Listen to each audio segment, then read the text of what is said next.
This is the juicy drama. So why many news and leaks on CN gacha games are unreliable now?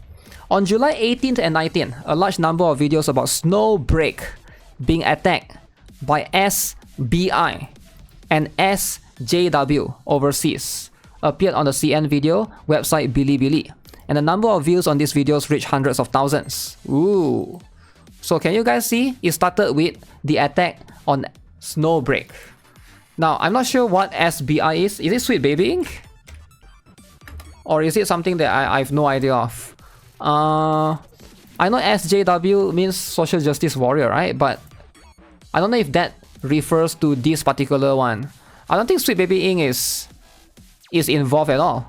And right now you can see, people found out that the source of these videos, that is the overseas SBI and SJW attacks on Snowbreak, came from Pinoy Gamer Podcast. The most viewed tweet about Snowbreak had only 76 views, and their YouTube even had no one watching.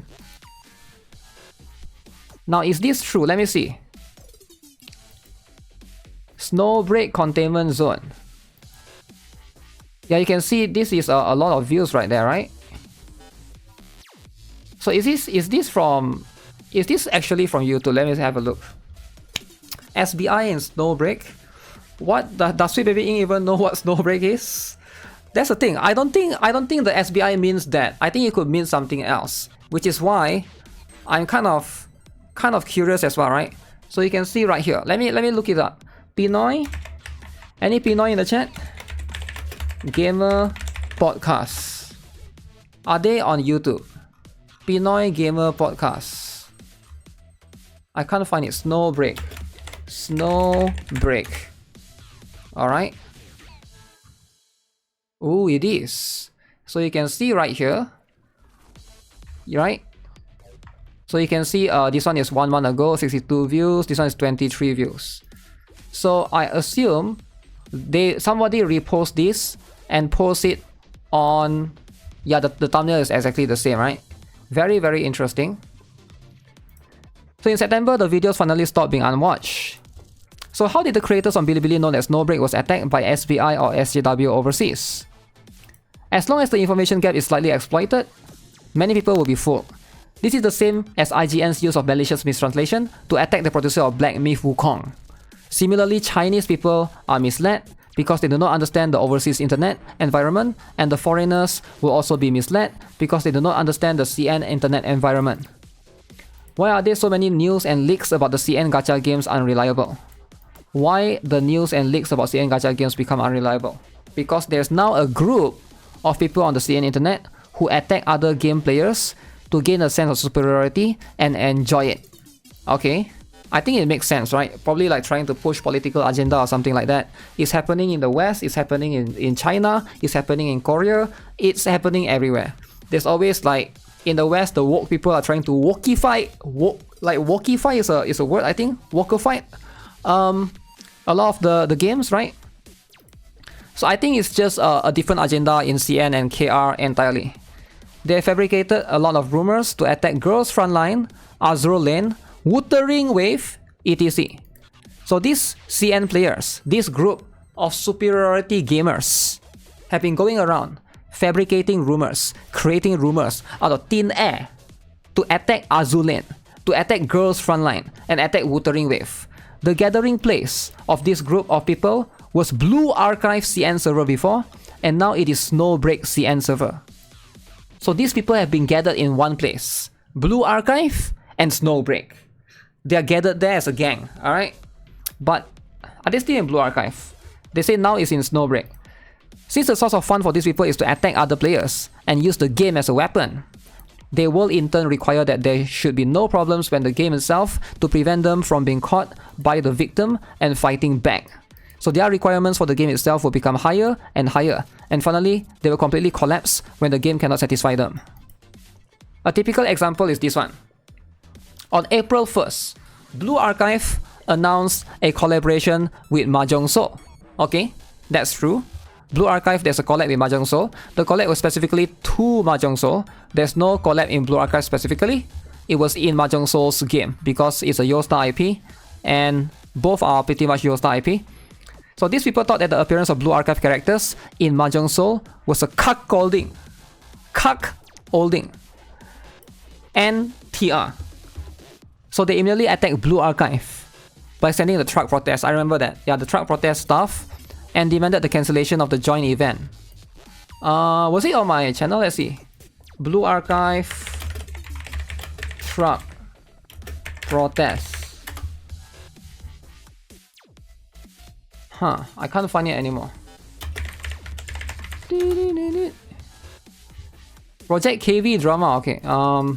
Yeah, quite hard to find that video, but I definitely did make a video back then. I don't know what I titled it. So when they failed to achieve their goal, they mobilized the Japanese and Korean players. Okay, but the Japanese and Korean players could not understand what they were doing. When they failed completely, they abandoned Blue Archive and began to repeat the above behavior on Snowbreak. So they failed. They were trying to destroy Blue Archive, is it? They are trying to destroy Blue Archive. They failed. They couldn't get the Korean and Japanese players on their side. The Mahjong Soul collab still go on. Alright. Yostar still did this thing. They give up. They move on to Snowbreak. Ironically, they are like SJWs, always looking for legitimacy for their shameless behavior. So SJWs are social justice warriors, basically. Alright. This is a term in the America, right? Basically, they are always fighting for I would say like social stuff, right? Social and political stuff, pretty much. Their first shield is the fierce gender confrontation in China. They will summarize all their behaviors as extreme feminists invading game companies. When they were still in Blue Archive, they always boasted that it was a Korean game and that Korea had a serious gender conflict, so Korean manufacturers could always understand them. When they were regarded as mentally ill by Korean players, they became angry and insulted Japanese and Koreans as cuckolds. Cuckolds. Alright? So, very, very interesting. Mahjong Master was busy smashing Blue Archive girls.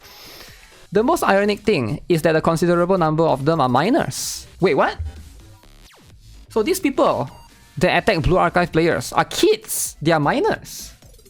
And they go around, these Chinese kids are attacking other people. Then these Chinese kids, their parents need to detain them, alright?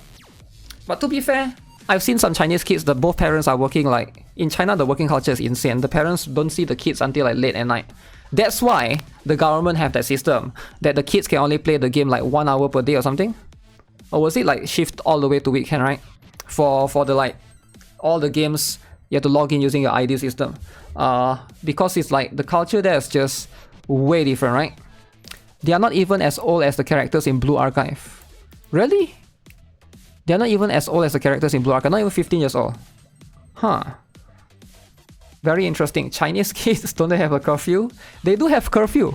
This is why they are doing this. Because they have a curfew of how much games they can play. So you can only play so much games, right? But your Reddit time is unlimited. So therefore, after you finish your game time, what do you do with the quota of your remaining free time? You go to Reddit. Or in Chinese, it's a Weibo or whatever, right? Bilibili, Weibo, and whatever equivalent that they have. WeChat or whatever nonsense. Okay, this means they don't have to worry about being held accountable for spreading rumors. Even in the most serious cases, they are usually criticized and educated by the police without any substantial punishment. The police will criticize them and try to educate them. Okay, very, very interesting. And those who are already adults are still at large because of the complicated civil litigation procedures. Only a small number of extremely bad people who fabricated rumors involving the country and the military were sentenced because they violated the criminal law. I know of 3, 2 of whom spread rumors about Girls Frontline and 1 spread rumors about Hoyoverse. Alright? Some people have noticed the popularity of this aspect and took the initiative to make videos to cater to them and gain attention. Okay, interesting. Azul Promilia was rumored to be pleasing female players because advertising slogan on Bilibili began with is that why it's hard to understand the thoughts of these psychopaths? And then Snowbreak was found to have an advertising slogan that begins with that. So, those who spread rumors about Azul Promilia begin to be rogue and made a large number of pictures to insult the players and characters of Azur Lane. Very interesting, but What are they trying to do though? What are they trying to accomplish? I don't even understand. But I guess they are just kids, so if they are actually kids, there's just no goal. It's just to have fun, I guess. One of the opinion leaders started a live broadcast to promote his own tea. Yeah, that's the one that I keep reading, right? Apparently this guy started to do broadcasts to sell his own tea leaves or something after attacking the players of Azulane. At the end of August, the man was taken away by the police and detained for 15 days. And all his accounts were blocked on social media in China. So they tried to make it up by claiming that he was detained by the police for his protection rather than punishment, and spread this claim to cover up their failure again. For the examples I gave, it can be seen that these people are not real players at all. They play the community more than playing the games. They claim the games do not need gameplay, they only need to serve the fans well, and force all games to accept it. If they do not listen to their opinions, they will destroy other games by spreading rumors and smearing campaign.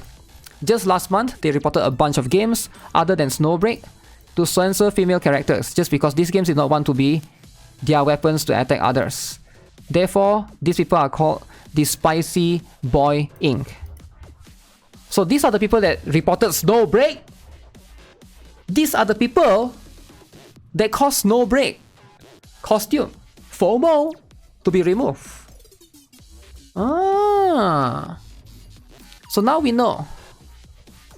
Perhaps I wouldn't believe it 100%, but I have a feeling someone did report Snowbreak, right? I was wondering who.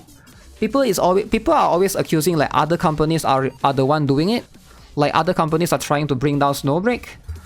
I don't really think so, because it's like there's no real proof of that, and number one. Number two is like there's so much effort for so little return sometimes, right? It sometimes may not work. So it makes sense for this to be some random like hater of the community to report the games. So there's that interesting read, I guess. So here's the thing, right?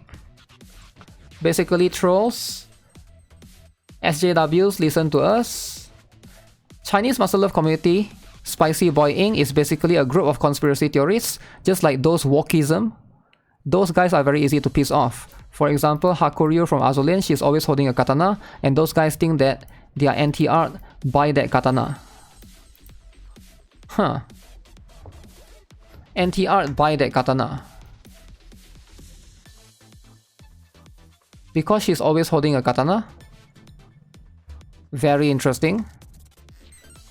They also felt like they were anti-art by the inflatable dolphin in the Anchorage swimsuit skin, and the pixels in the background of Shinano racing skin. Yeah, this is not even like a logical thing, right? Snowbreak players also referred to as termites by others, because the Chinese name for Snowbreak literally translates to dust white forbidden zone. Yeah, that's true. Because snow is white dust, forbidden zone, right? While the Chinese names for termites literally translates to white ants. These people are like termites flying everywhere, gnawing on trees and buildings. By the way, in the new version of Genshin Impact's plot, Paimon got a new nickname, Anemic Flying Ant. They believe that this is intentionally insulting them. Okay. Yeah, this is a very interesting read altogether. It's from a different Reddit called Kotaku in Action as well, right? Yeah, I'll link it to you guys. This is going to be a different Reddit altogether. Very, very interesting stuff.